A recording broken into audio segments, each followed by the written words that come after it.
Welcome to the Puberty Prof podcast, where information and tools are shared to help you have conversations about puberty and other growing up topics.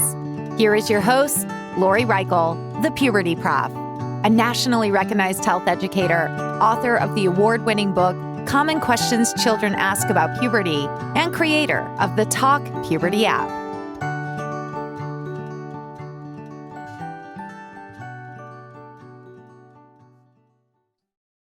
Hi, and welcome to the Puberty Prof podcast. I'm your host, Dr. Lori Reichel, the Puberty Prof.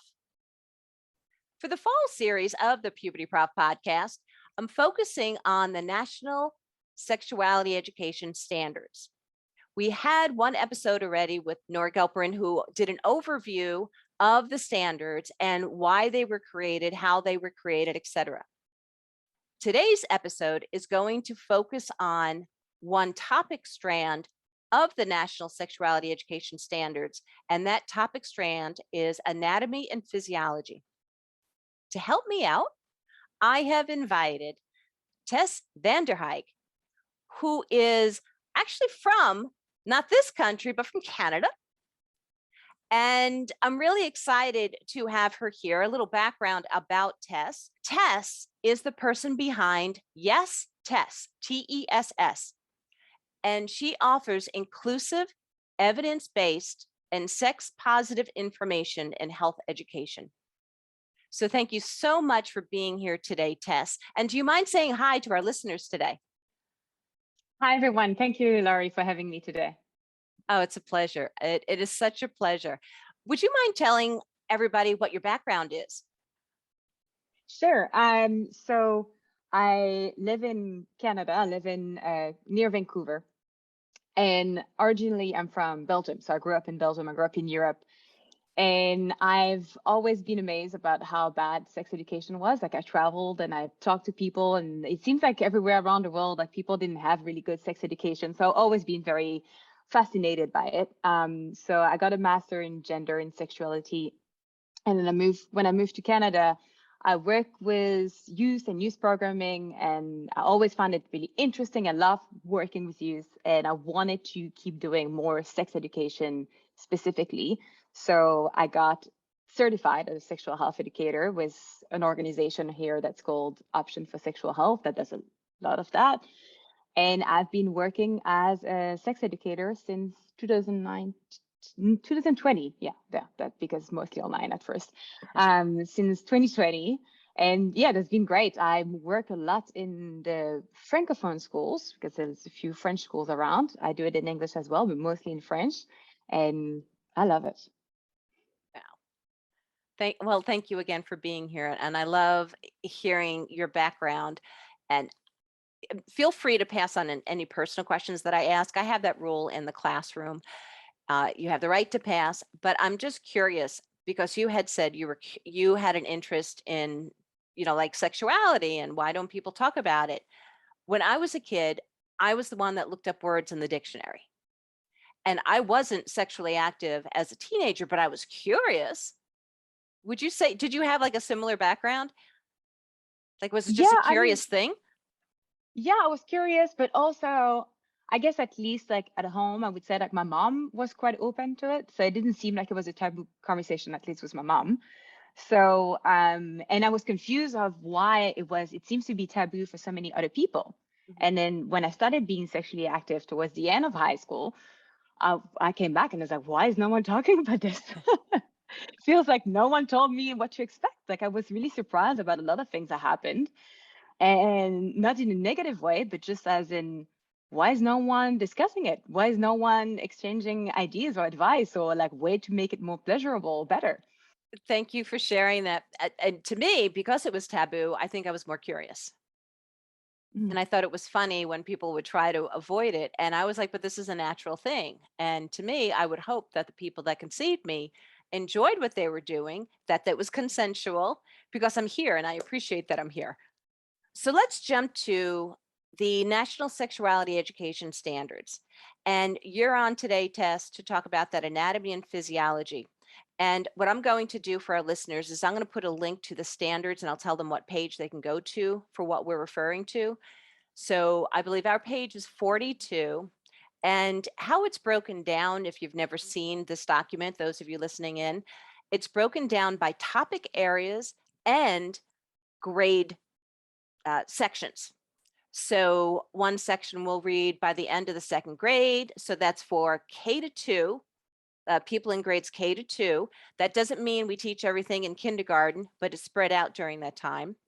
And then there's a grade section of 3 to 5, and then 6 to 8, 9 to 10, and 11 to 12. So today we're going to focus on those. There are really only 3 things that are noted for anatomy and physiology. And we're going to go all the way to by the end of the 8th grade. So Tess, do you mind reading what's listed for by the end of 2nd grade, what students should be able to do? Of course. So by the end of 2nd grade, students should be able to list medically accurate name for body parts, including the genitals. Now, for your background, how you were trained, what are your thoughts on that? Is it age and developmentally appropriate? What? Yeah, of course. I think that's one of the things that I focus on with kindergarten grade. I would say grade 1 and grade 2, and surely like having to repeat it for every grade after that. But it's definitely something that's important for them to know the right name for all the body parts and the genitals and every other part of their body, understanding how they can like express themselves if something has gone wrong, and if they hurt themselves, if something happened, if someone touched them, like, and just having power over their own body as well. It's important. And when we bring up the term genitals, some people are like, wait a minute. Also, some people think that's only something that most boys have.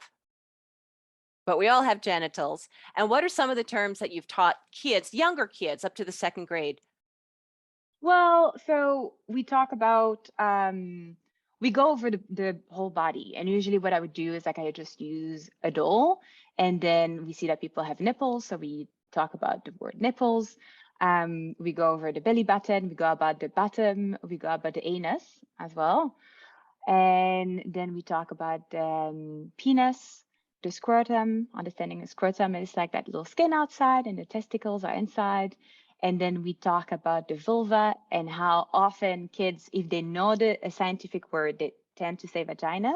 And so I have a little bit of explanation and saying, you might have heard the word vagina, but actually what you see outside is the vulva. The vagina is that canal that goes to the uterus inside.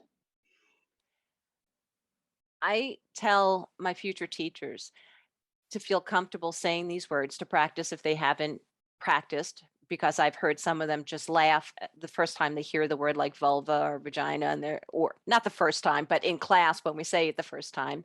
I explain to them that we have so many slang terms for genitalia, which to me creates a barrier for people to talk honestly about those body parts.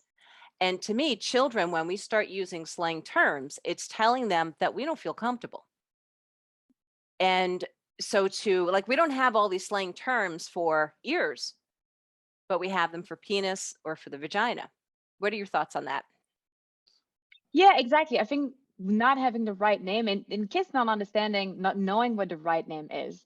I have conversation with parents about this as well. Teacher a bit less, but even parents think like, well, like, why can't I use that word? And for me, it's not that you can never use it. Like, I think like there is a little bit of room for using some of the cute names sometimes, as long as kids know and understand what the real word is. Because we might have like cute name also for like, I don't know, the tummy, and we understand the difference. And they know also like if they had to explain it with the right word, they know what it is. So I think like if you don't name something or we use a cute name, it makes it sound as well as we've used a real name, it's something that's for adults, right? And it's this weird thing that like you have something that's for PP is for kids, and then the penis is an adult thing, but it's not. Like it's the exact same thing. To hear more on this topic, listen to the full episode on your favorite podcast platform. And remember to check out the Talk Puberty app. Thanks for listening to this part of this episode, and have a happy and healthy day. Thank you for listening to the Puberty Prof podcast, where information and tools are shared to help you have conversations about puberty and other growing up topics. Did you enjoy this episode? Please like, share, and subscribe wherever you listen to podcasts.